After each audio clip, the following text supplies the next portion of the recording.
Hello students, welcome back to English literature classes. Today our topic is Tennyson. Okay, I will discuss today about the topic of Tennyson. आज हम बताएंगे आपको Tennyson के reference contest के बारे में, जो कि मोस्ट इम्पॉर्टेंट टॉपिक है, और आपको all in one reference contest बताएंगे कि आपका कोई भी अगर एक्सप्लेन आता है तो आप उस रेफरेंस को उसमें लिख सकते हैं. ओके, आप उस एक्सप्लेनेशन में इस रेफरेंस कॉन्टेस्ट को लिख सकते हैं. तो आपको ऑल इन वन हम पढ़ा रहे हैं. Okay, so without wasting much time we should start this video on this topic. Tennyson. Okay, Tennyson Victorian age के पोइट हैं. किस एज के हैं ये? विक्टोरियन एज के. और एक कंप्रोमाइजिंग पोइट भी समझे जाते हैं. इनको कंप्रोमाइजिंग पोइट भी कहा जाता है. मैट्रिकल आर्टिस्टिक भी हैं. और इनके एक फ्रेंड हैं ऑर्थर हेलम. ऑर्थर हेलम जो हैं टेनिसन के बेस्ट फ्रेंड हैं, और इनकी डेथ पर ही इन्होंने एक पोएम लिखी है.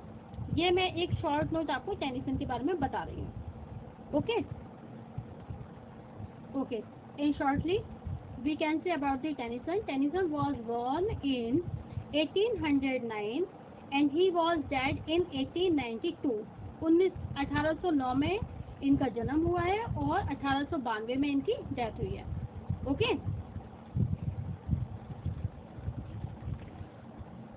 Tennyson is essentially lyrical in his genius. Tennyson जो है आवश्यक तौर पर ये बहुत ही बुद्धिमान समझे जाते हैं. एसेंशियली अगर हम कहें तो इनको अपनी लिरिक में ये बहुत ज़्यादा जीनियस समझे जाते हैं. He wrote a number of beautiful lyrics. उन्होंने बहुत सुंदर सुंदर लिरिक्स भी लिखी हैं. All through his long period of his poetic career के द्वारा. किसके द्वारा? अपने पोएटिक कैरियर के माध्यम से. His lyrics impulse was not only lasting. उनकी जो लिरिक्स हैं, लिरिक्स इम्पल्स हैं उनके, ये जो लिरिक वाले जो इम्पल्स हैं, वाज नॉट ओनली लास्टिंग. ये केवल लास्ट नहीं थे, बट आल्सो ऑल परवेसिव, बल्कि ये सभी जगह विद्यमान थे. Okay, this impulse is also seen in his longer poems such as in memoriam, Maud, the Princes. Hughes Walker says in his connection. इनके बारे में ह्यूज वॉकर ने क्या कहा है कि In Memoriam is essentially lyrical poems and the years immediately and before and after its publications are those in which Tennyson lyrical genius was in fullest and flower. Okay, तो इन shortly हमने Tennyson के बारे में आपको बता दिया. अब now come to the point in the reference to context of the Tennyson. Okay friends, okay, reference to context Tennyson का. Okay, Tennyson is the most representative poet of Victorian age. Tennyson जो है ये एक most representative poet है. किससे? Victorian age की. Okay, मतलब Victorian age को ये प्रतिनिधित्व करते हैं. His poetry reflects the traditions manner. इनकी जो पोएट्री है वो रिफ्लेक्ट करती है द ट्रेडिशनल मैनर, जो पारंपरिक जो तौर तरीके होते हैं उनको झलकाती है.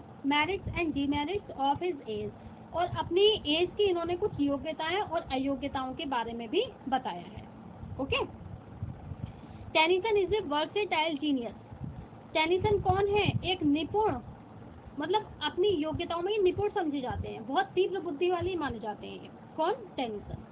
ही has written on social, political and classical themes. He has written on, इन्होंने किस किस थीम्स पर लिखा है? सोशल, सामाजिक पर लिखा हुआ है. पॉलिटिकल, राजनीतिक, एंड क्लासिकल थीम, जो क्लासिकल थीम्स होती है उन पर लिखा है. ओके, तो इन्होंने social, political and classical themes पर जो भी स्टोरियाँ हैं वो लिखी है. His poetry is a beautiful blending of elements of romantic and modern. इनकी जो पोएट्री है वो ब्यूटीफुल ब्लेंड रखती है. ब्यूटीफुल ब्लेंड का मतलब होता है एक बहुत ही सुंदर मिक्सचर रखती है. एक बहुत ही सुंदर मिश्रण रखती है. किसका? Elements of romantic poet. Romantic poet के तत्वों का, जो रोमांटिक पोएट्री होती है उसके तत्वों का, और मॉडर्न पोएट्री का. ओके, तो his poetry is a beautiful blending of elements of romantic poetry and modern poetry. इनकी जो पोएट्री है, किनकी? टेनिसन की, वो एक ब्यूटीफुल, बहुत ही सुंदर मिक्सचर रखती है, किसका रखती है, रोमांटिक पोएट्री के तत्वों का और आधुनिक पोएट्री के तत्वों का। Okay, sometimes he feel like a John Keats, sometime कभी कभी he feels like a John Keats, कभी कभी वो जॉन कीट्स की तरह भी फील करते हैं। Giving sensuous word, sensuous word means होते हैं जो कि स्वतः प्रभा शब्द होते हैं, जो कि स्वतः निकलते हैं, मतलब देयर इज नो आर्टिफिशियलिटी, इसमें कोई बनावटीपन नहीं होता, बल्कि ये शब्द जो है स्वतः ही निकलते हैं, खुद ही निकलते हैं। Okay, sensuous words, pictures, word picture मतलब जो शाब्दिक तस्वीरें होती हैं, स्वतः शाब्दिक तस्वीरें होती हैं, वो सब ये फील करते हैं किसकी तरह, just like a John Keats की तरह। ओके, तो sometimes he feels like a John Keats, कभी कभी वो जॉन कीट्स की तरह फील करते हैं। गिविंग सेंसेस वर्ड पिक्चर, क्या देने में, जो स्वतः प्रवाह शब्द पिक्चर होती हैं, जो आपकी वर्ड पिक्चर्स होती हैं, उनको स्वतः ही देने के लिए ये जॉन कीट्स जैसा भी फील करते हैं। And sometimes like T S. Eliot, और कभी कभी ये किसकी तरह फील करते हैं, कभी कभी टी.एस. इलियट की तरह भी। Okay okay, the details of the evils prevalent in his society, इन्होंने कुछ बुराइयों के बारे में बताया, जैसे टी.एस. इलियट ने कुछ बुराइयों के बारे में बताया, समाज में जो बुराइयां विद्यमान है उनके बारे में उन्होंने व्याख्या दी है।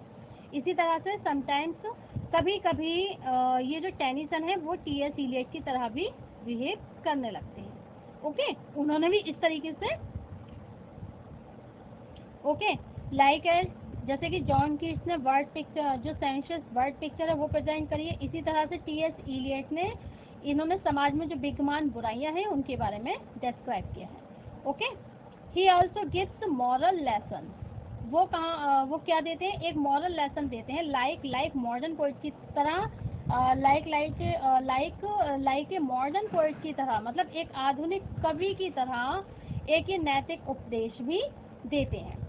ओके, तो आपका ये रेफरेंस कॉन्टेस्ट में अब जो मैं आपको कुछ शॉर्ट में, जैसे कि ब्रेक आपकी पोयम है, तो अगर आपका ब्रेक में कोई भी स्टैंजा आ जाता है, जैसे आप मॉडर्न पोएट तक यहाँ तक लिख लेंगे, फिर आपकी ब्रेक अगर पोयम का कोई स्टैंजा आते हैं तो आप ब्रेक पोयम के स्टैंजा के बारे में फिर लिखेंगे। जैसे कि अब हम first of all we should tell you about the poem of break. Okay, तो हम कुछ शॉर्ट रेफरेंस आपको ब्रेक का बताते हैं, जो कि आपको इसमें लिखना होगा। These lines are from break। ये जो लाइनें हैं आपकी ब्रेक से दी गई हैं। अगर आपकी ब्रेक पोएम जो है टेनिसन की, अगर इसका स्टैंजा आता है तो आप ये स्टैंजा आप उसमें इंगेज करेंगे, उसमें ये पोएम का स्टैंजा आपको लिखना है। ओके, कि these lines are from break, ये ब्रेक से लिए गई हैं लाइनें। एंड एलिजी, जो कि एक एलिजी है, एलिजी क्या होता है, शोकगीत होता है। And written on the death of his friend Arthur Henry Hallam, जो उन्होंने, टेनिसन ने अपने फ्रेंड की डेथ ऑर्थर हेनरी हेलन की डेथ पर लिखा था। Okay, in this poem he describe that everything is happening on the usual way in the world. इन्होंने इस पोएम में ये बताया है कि हर चीज अपने समय पर घटित होती है, हर चीज उसका जो यूजुअल वे होता है उस समय संसार में घटित होनी ही है। Okay, it is only the poet who is sad and gloomy, केवल ये वो मतलब कवि ही है जो कि बहुत ज़्यादा सैड है और बहुत ही अंधकार में बैठा हुआ है। Why, because he is sad on the death of his friend Arthur Henry Hallam. Okay, he describe his, okay, so it means that Tennyson is sitting beside the sea thinking over his great loss caused by the untimely death of his bosom friend। अपने best friend की death पर वो बहुत परेशान है, बहुत दुखी है। And he is greatly shocked at heart, वो दिल से बहुत परेशान है, मतलब दिल से बहुत ज़्यादा उसे शॉक जो लगा है, बहुत बड़ा धक्का लगा है। Yet he does not wish to express his grief, लेकिन फिर भी वो डज नॉट विश, वो ये नहीं चाहता है कि वो अपने दुख को एक्सप्रेस करे, व्यक्त करे किसी के सामने। He intends to suppress feeling rising in his mind for he has firm faith in him, वो अपनी इस दुख भरी भावनाओं को अपने दिमाग में ही रखता है और फर्म फेथ इन हिम, और उसे बहुत ही एक गहरा विश्वास है। Okay, if the poet weeps, वो ये कहता है कि इफ द पोएट वीप्स, अगर कभी रोता है, it would challenge his action, तो ये उसके एक्शन को चैलेंज करेगा। इट इज ए सिन, ये एक तरीके से क्या है, पाप है। क्या है ये, एक पाप होता है, that he can never commit, जिसे वो कभी भी कमिट नहीं कर सकता है, उसे कभी भी कमिट नहीं करना चाहिए। ही वॉचेस सी, वो सी को देखता है, जो सी वेव्स होती हैं, समुद्र की लहरें होती हैं, उनको rise and come and the sea shore, मतलब आते जाते हुए किनारे पर जैसे आती हैं लहरें, उठती हैं और फिर थम जाती हैं, तो इस तरीके से वो लहरों को गिरते और आते जाते हुए देखता है।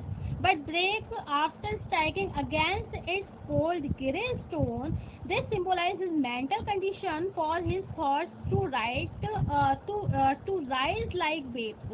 वो सिंबलाइज करता है, क्या मतलब क्या, किस चीज़ का प्रतीक देता है, टेनिस जो पोइट है यहाँ पे वो सिंबलाइज कर रहा है अपनी मेंटल कंडीशन, जो उसकी मानसिक परिस्थिति है, जो मानसिक स्थिति है उसके बारे में बता रहा है कि मानसिक स्थिति उसकी क्या है, उसके माइंड में विचार आ रहे हैं, उठ रहे हैं और तरंगों की तरह नीचे गिर रहे हैं, मतलब आ रहे हैं जा रहे हैं।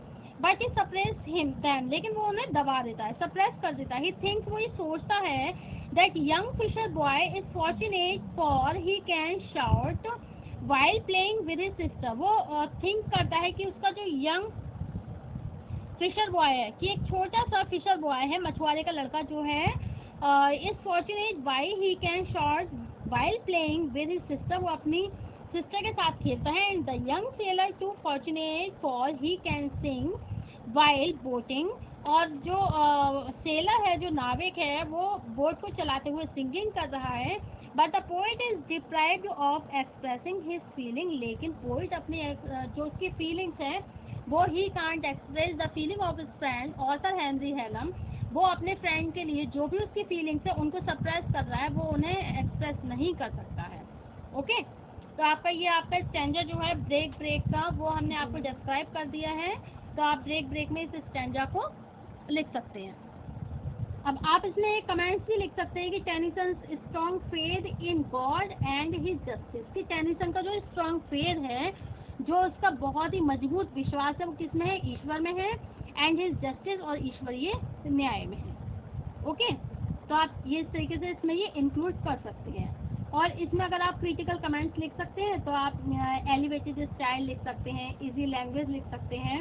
फॉर एग्जांपल के लिए मैं ये आपको बता रही हूँ शॉर्टली, तो आपके लिए बहुत ही इजी पैटर्न रहेगा, तो आप ये इसमें इंक्लूडेड कर सकते हैं। ओके, अच्छा, अब हम इसमें कुछ क्रिटिकल कमेंट्स भी आपको नोट करवा दे रहे हैं, आप देख लीजिए कि Tennyson genius is lyrical, almost every poem produced by him contain lyricism, the lines for explanation are also the proof of it. Okay, तो आपकी फर्स्ट क्रिटिकल कमेंट्स आपकी ये, लाइक रोमांटिक पोइट्स की तरह Tennyson has the skill to personify the object of nature.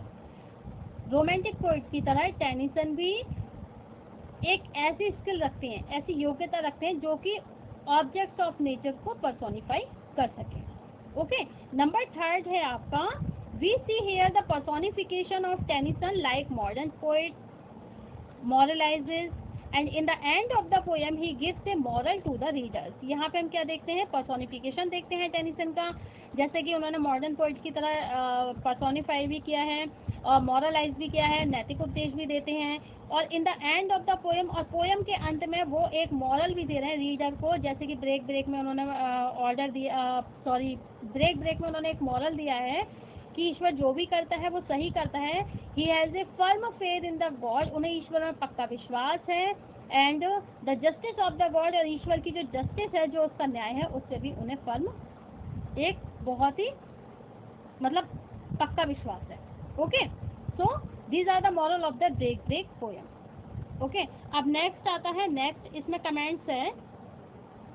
Okay, next comments है आपकी, there is a beautiful bird picture. यहाँ पे एक बहुत ही सुंदर हम बर्ड पिक्चर देखते हैं, किसमें, इन हिज पोएट्री, टेनिसन की पोएट्री में। Okay, these lines also shoulders and this quality of the poet, जो कि हमें क्या बताती है, पोएट की जो क्वालिटी है उनके बारे में बताती है। नंबर 5 आएगा आपका कि language and style are dignified, जो इनकी भाषा है, जो स्टाइल है, बहुत ही डिग्निफाइड है। डिग्निफाइड का मतलब होता है बहुत ही जाना पहचाना है। एलिवेटेड का मतलब होता है उच्च, बहुत ही श्रेष्ठ क्वालिटी का है। एंड देयर इज आल्सो सजेस्टिविटी, और यहाँ पर हम कुछ सजेस्टिविटी भी हमें देखने के लिए मिलती है। Okay, so these are the all comments included in Tennyson's reference context. Okay, thank you for watching this video. Thank you so much. If you like this video, then you subscribe, like, comment and support me make more videos. Thank you.